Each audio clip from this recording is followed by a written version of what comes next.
Let's start at Senate District 18, the only open Senate seat. Republican Dan Feyen, Mark Harris, go. What's interesting about this seat is that this is, if you look at the entire map in the Senate, this is the one that's most in play. The numbers are really there for either side to take advantage of. And what I mean by that is that, go back to 2012, Mitt Romney won that seat by 1,000 votes. 1,000.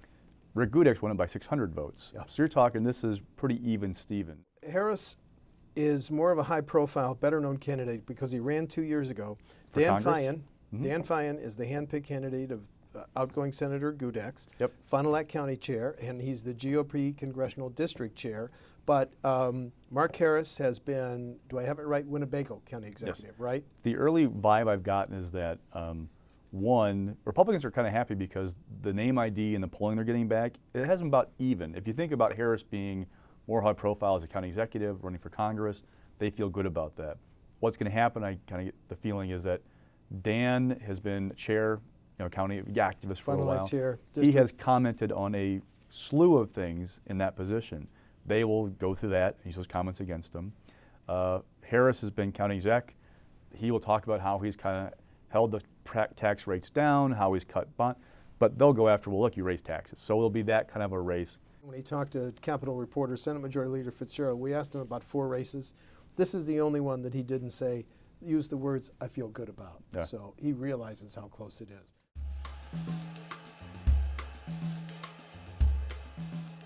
Right now, the fund is broken. We borrow way too much money in that fund. Last time around, we borrowed in the biennium, we borrowed $850 million. It's just not sustainable to do that every 2 years.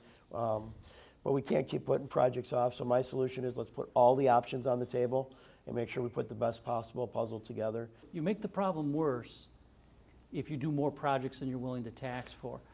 I think the proper course of action is a small increase in the gas tax. Probably all politicians would be told not to say that. But the truth is, if you need a designated source of revenue, at least the gas tax falls on everybody that drives in Wisconsin. I think I could support a 3-cent gas tax increase, perhaps more, but I'm sure there'll be some compromise involved in reaching an amount.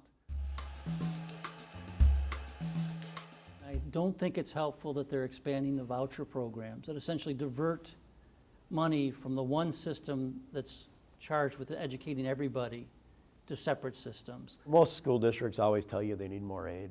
The fact of the matter is we're funding it at an adequate level right now. There are some districts that are hurting more than others. But for example, Fond du Lac and Oshkosh are 2 largest districts within the 18th. They got over $1 million more in this year of the biennium budget than they did the previous year. So I think they're doing fine. We just need them to prioritize their funds the proper way.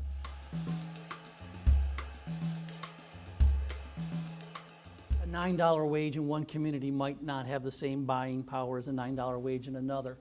But what I actually favor is setting the minimum wage at a percentage of the prior year's average hourly wage and then updating that periodically.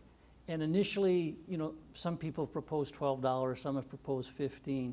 In many communities, that would cause a lot of dislocation and probably a loss of employment if you go too high. In other communities, they could handle that just fine.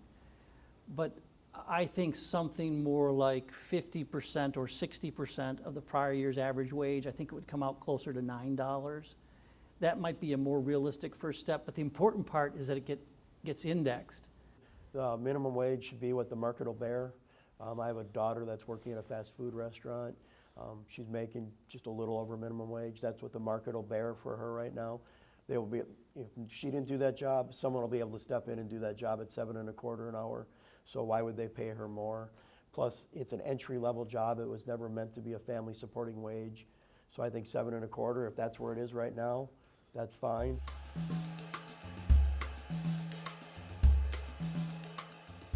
In the last biennium, there was a cut to their budget from the legislature, but also the university system spent more money than they did in the budget cycle before that.